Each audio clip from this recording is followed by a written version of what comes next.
प्रकार के लिए, किस काम के लिए इस पृथ्वी पर आया है। उन्होंने भी मर्यादा सिखाने के लिए आया।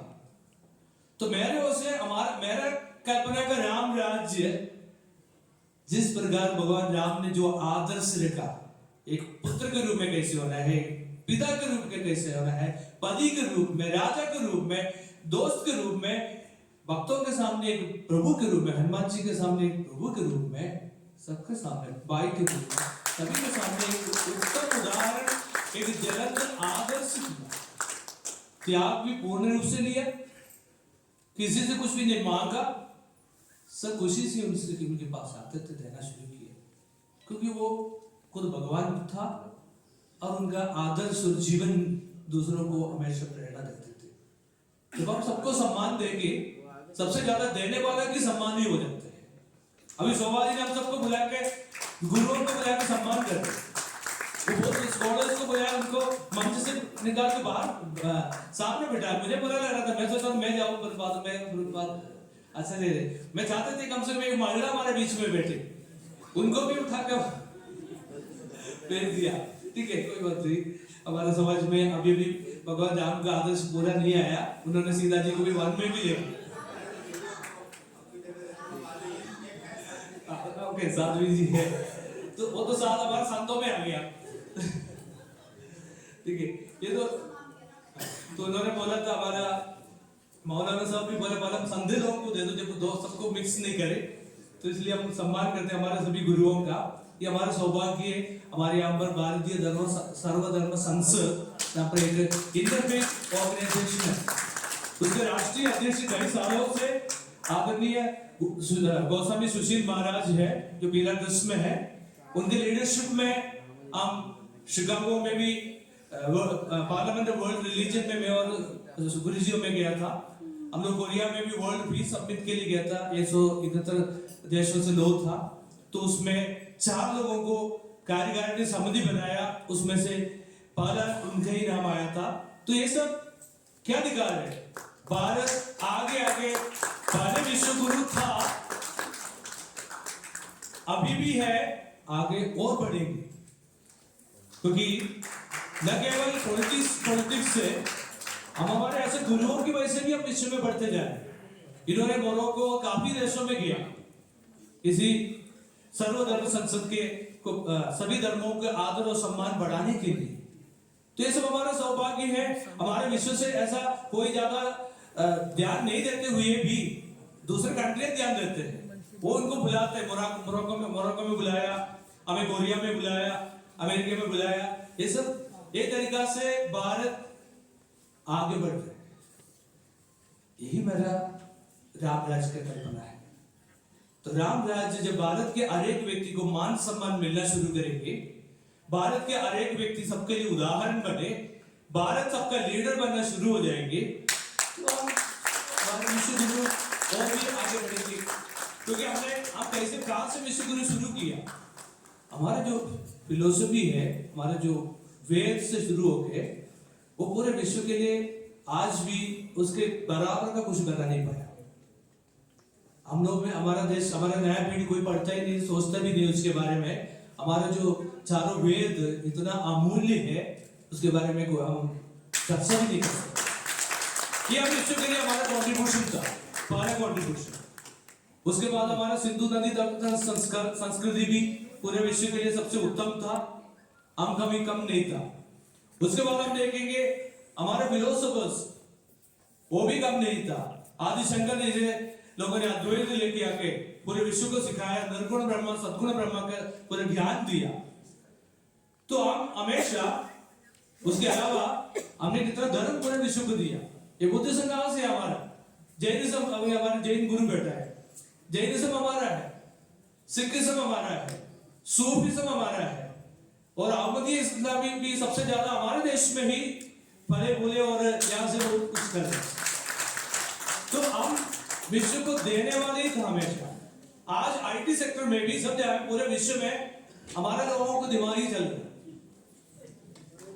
तो हम दिमाग देते हैं, हम संस्कार देते हैं, हम संस्कृति देते हैं, हम लीडर्स को देते हैं, हम भगवान राम जैसे आदर्श व्यक्तियों को मर्यादा सिखाने के लिए भी देते हैं। विश्व में अशांति है, शांति की बातें नहीं है, यूनाइटेड नेशन को भी लोग सुनना नहीं दे, तो हमें सबको मर्यादा की पाठ पढ़ाना है।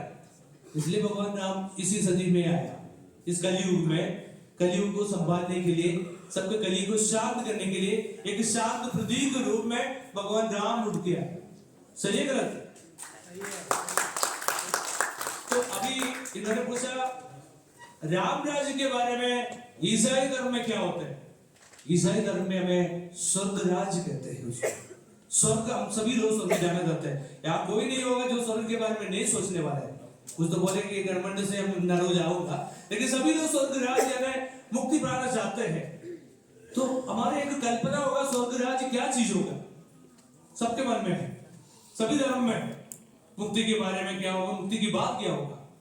तो प्रभु यीशु मसीह भी हमें यही सिखाया, स्वर्ग राज्य वहां नहीं, यहां बनाने के लिए मैं आया। तो भगवान राम भी वही सिखाने के लिए आया। हमारे भारत के लोगों से शुरू होकर सबको दिखाएंगे प्रकृति को प्यार करो, पक्षी पौधों को, पक्षियों को प्यार करो, सबको प्यार करते हुए, त्याग लेते हुए, सबको सम्मान देते हुए उस राज्य को बनाने के लिए उन्होंने कोशिश किया। यही प्रभु यीशु मसीह ने स्वर्ग राज्य के रूप में हमारे सामने दृष्टांत रखा। स्वर्ग राज्य वो प्रेम का राज्य होते हैं। वो लोगों के, पर उन्होंने, लोगों ने उनसे सवाल पूछा, ये स्वर्ग राज्य आप बोलते रहते कहाँ है, ये कब आएंगे, कैसे आएंगे, कहाँ आएंगे? तो उन्होंने ये भी बोला स्वर्ग राज्य यहाँ वहां और इसे उधर उधर नहीं होगी, वो तुम्हारे हृदय में आते हैं, तुम में है, तुम्हें उसको परखना है।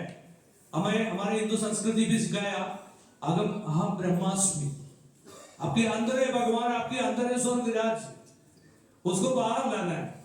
भगवान राम भी वही सिखाया अपने जीवन द्वारा, वही मात्र के एग्जाम्पल हमारे सामने रखा।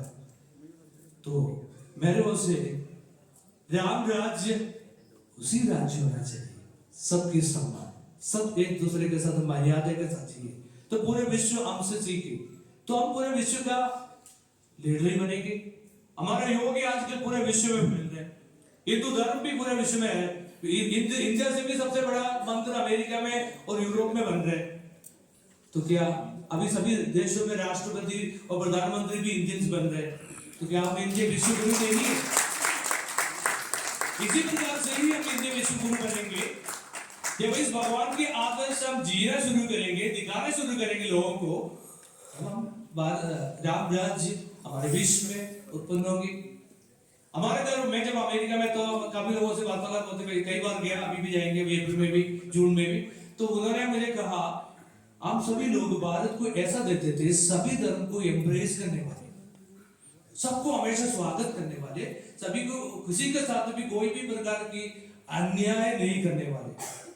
इसका सबसे उत्तम उदाहरण यहूदी और हमें ईसाई लोग, हम लोग 2000 साल से केरल में ईसाई धर्म शुरू हो गया। हम सब सेंट थॉमस प्रभु के जो शिष्य था, उन्होंने AD 52 के आसपास में आके ईसाई धर्म शुरू कराया, तो तब से हम सब ईसाई। तो 2000 साल से हम इस भारत में एक हिंदू से ज्यादा अधिकार हमें मिलते थे, माइनॉरिटी राइट्स भी मिलते थे, हम उसको एंजॉय किया। कोई भी देश में ऐसा नहीं मिल सकता। तो क्या हमारे राम राज्य का यही परिकल्पना होता है, दूसरा धर्म के लोगों को भी अपने देश में मान सम्मान ज्यादा देना, उनके लिए कुछ भी देना, उनकी बढ़ावा करना। इससे बड़ा कौन सा राम राज्य आने वाला हमारे बीच में? ये सब हमारे बीच में है, हम पहचान नहीं पाते, हम समझ नहीं पाते। तो इसलिए आज भगवान राम आपको और मुझे बुला रहे हैं, जागिए, मुझसे सीखो। मेरे मर्यादा हर व्यक्ति के साथ, हर समाज के साथ, प्रकृति के साथ भी आप उपयोग करें, तो राम राज्य तुम्हारे बीच में, हमारे भारत में आके पूरे विश्व हमें स्वागत करेंगे। हमारे लीडरशिप में सभी लोग उस राज्य को अपने अपने राज्यों में भी बनाना शुरू करेंगे। ये यहाँ पर नहीं, खत्म नहीं होना है। हम अयोध्या से इसको पूरा फिनिश नहीं कर सकते हैं, अयोध्या से आज से शुरुआत होना चाहिए। पहले हमारे हृदय में, हमारे बातों में, हमारे जीवन में, हमारे परिवारों में, हमारे समाज में, ये जब हम लागू करना शुरू करें, हम एक अलग देश, एक अलग मजहब बनेंगे। ये मेरा विश्वास है, ये मेरा उम्मीद है। न केवल 22 में हम काम करेंगे, पूरे विश्व यहाँ पर आएंगे। मुझे मन में अभी हमारा अक्षरधाम में इतने सारे लोग आते हैं। जो भगवान राम के जो मंदिर अयोध्या में बनेंगे, पूरे विश्व में रहेंगे, ये सबसे बड़ा, सबसे ज्यादा लोगों को दर्शन करने वाला एक जगह बनेगी। तो वहां से शिष्य भी उनके आदर्शों को भी लेके लोग जाएंगे, ये मेरा उम्मीद है। मेरे विश्वास से बहुत सारे लोग बैठे हैं, मैं ज्यादा कुछ नहीं बोलता। Thank you.